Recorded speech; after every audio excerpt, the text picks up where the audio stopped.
नमस्कार, द नगरी न्यूज की खास पेश पर खबर दिन भर में आपका स्वागत है। मैं हूं दीक्षा समर। चलिए रुक करते हैं दिन भर की बड़ी खबरों पर। राजस्थान रोडवेज शुक्रवार को 172 नई बसों की सौगात मिली, तो वहीं मुख्यमंत्री बजरंग शर्मा ने हरी झंडी दिखाकर इन्हें रवाना किया।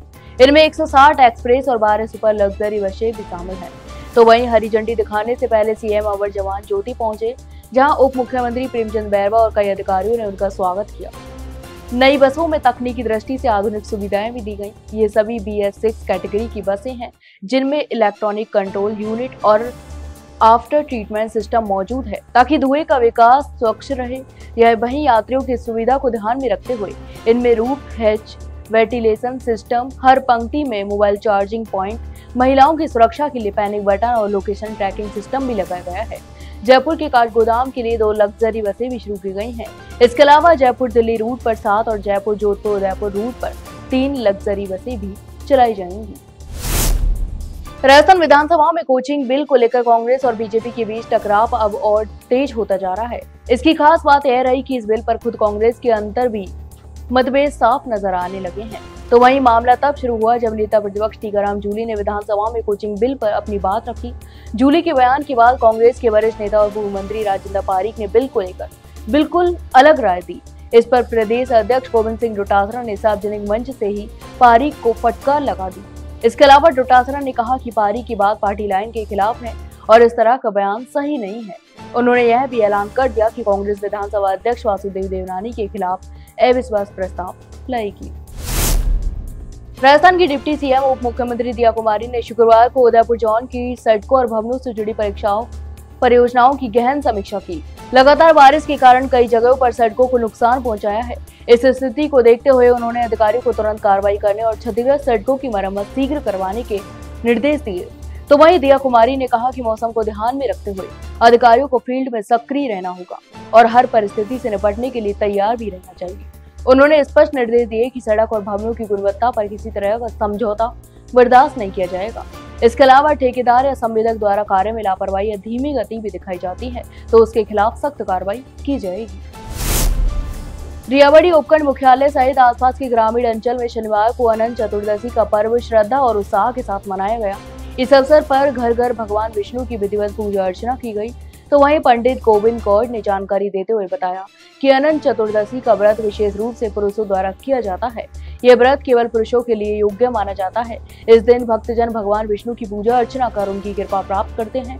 तो वहीं परंपरा के अनुसार एक श्रद्धालु से 14 श्रद्धालु को डोरे बांटे जाते हैं, जिससे विष्णु भगवान के भक्तों को एक मजबूत कड़ी बनती है।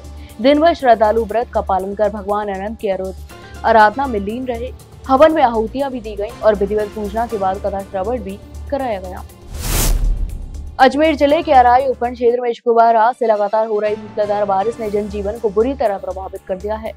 लगातार बारिश से गांव में जलभराव की स्थिति पैदा हो गई है, तो वहीं कई मकान भी क्षतिग्रस्त हो गए हैं। ढसूक और कालानाडा गांव में मकान भी ढह गए हैं, जिससे ग्रामीणों को भारी परेशानियों का भी सामना करना पड़ा। वहीं आकोड़िया गाँव में कई मकानों में दरारें भी आ गयी। एहतियात के तौर पर प्रभावित परिवारों को उनके मकानों से निकालकर सुरक्षित स्थानों पर शिफ्ट किया गया है। स्थिति का जायजा लेने के लिए आकोड़िया सरपंच मीरा देवी मौके पर पहुंची और प्रभावित परिवारों से बातचीत की। अजमेर जिले के नसीराबाद और आसपास के ग्रामीण क्षेत्रों में लगातार हो रही भारी बारिश ने आमजन का जीवन पूरी तरह अस्त व्यस्त कर दिया है। पानी भर जाने से न केवल सड़क मार्ग बंद हो गए हैं, बल्कि चाट गांव से नसीराबाद मार्ग पर तेज बहाव से कटाव हो गया है। इसके बाद ग्रामीणों ने खुद पहल कर मिट्टी के गैट भरकर स्थायी मरम्मत शुरू की है। तो वहीं सांप्रोदा, मोराझड़ी, मावस्या, अहेड़ा और बहेड़ा जैसे गांवों का संपर्क भी टूट चुका है। ग्रामीणों का कहना है कि अब सड़कें नदियों का रूप ले चुकी हैं और आना जाना बेहद मुश्किल हो गया है। स्थिति इतनी गंभीर हो गई है कि मोराझड़ी गांव की एक प्रसूता को प्रसव पीड़ा होने पर भारी रिस्क उठाते हुए जेसीबी की मदद से रामसर चिकित्सालय पहुंचाया गया। चारों ओर पानी भरे होने से हादसों का खतरा भी बढ़ गया है। डीडवाना जिले के नाबा शहर का मुख्य मार्ग इन दिनों विकास के डिवाइडर के नाम से चर्चा में है, लेकिन विडंबना यह है कि यह डिवाइडर विकास का प्रतीक बनने की बजाय अब लापरवाही और हादसों की पहचान बन गया है। यह वही मुख्य रास्ता है जहां से रोजाना उपखंड, तहसील, जलदाय विभाग, विद्युत विभाग सहित कई सरकारी कार्यालयों के अधिकारी भी गुजरते हैं। इसके बावजूद यह सड़क लंबे समय से अंधेरे में डूबी हुई है। सड़क लाइट की कमी और घटिया निर्माण के चलते यहाँ आए दिन हादसे हो रहे हैं। स्थानीय लोगों का कहना है कि डिवाइडर की ऊंचाई और संरचना उचित नहीं है, जिस कारण छोटे वाहन और दोपहिया चालक बार बार दुर्घटनाग्रस्त हो जाते हैं। तो वहीं बीते दिनों की तरह आज फिर एक वाहन डिवाइडर से टकरा गया।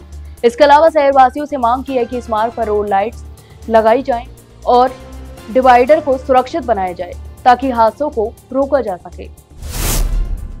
गोगुंदा इलाके में पिछले 24 घंटे से लगातार हो रही मूसलाधार बारिश ने जनजीवन पूरी तरह से अस्त व्यस्त कर दिया है। प्रशासन और स्थानीय लोग दोनों ही हालात पर काबू पाने में जुटे हुए हैं। इसके अलावा लगातार बारिश के कारण गोगुंदा से जुड़े 100 से अधिक गांवों का संपर्क पूरी तरह टूट गया है।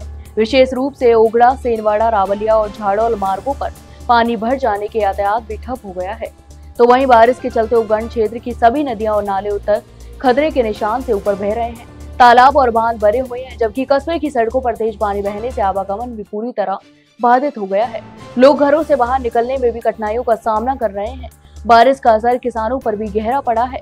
खेतों में खड़ी फसलें बर्बाद हो चुकी हैं, जिससे ग्रामीण अंचल में भारी आर्थिक नुकसान की आशंका जताई जा रही है। उदयपुर से एक बड़ी खबर सामने आई है, जहां देर रात से लगातार हो रही मूसलाधार बारिश ने जिलों में हालत को गंभीर बना दिया है। इसी बीच मछली पकड़ने गए 2 युवकों में से एक तेज बहाव में बह गया, जबकि दूसरा युवक नदी के बीच फंस गया।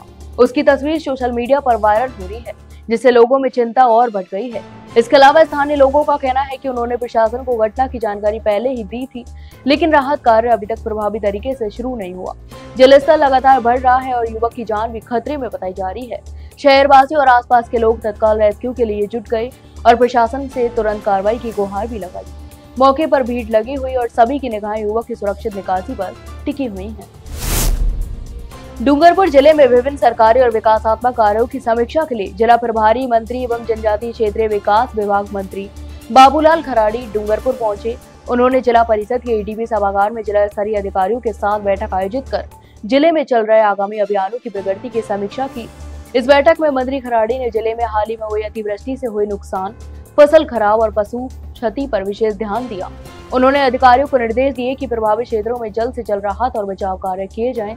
इसके साथ ही उन्होंने पंचगौरव शहर चलो गांव चलो और सहकार सदस्य अभियान जैसी आगामी योजनाओं की समीक्षा करते हुए अधिकारियों को आवश्यक दिशा निर्देश दिए, ताकि इन अभियानों का कार्यान्वयन प्रभावी और समयबद्ध तरीके से किया जा सके। तो ये थी दिन भर की तमाम बड़ी खबरें। कल फिर आपके साथ रूबरू होंगे, तब तक के लिए नमस्कार।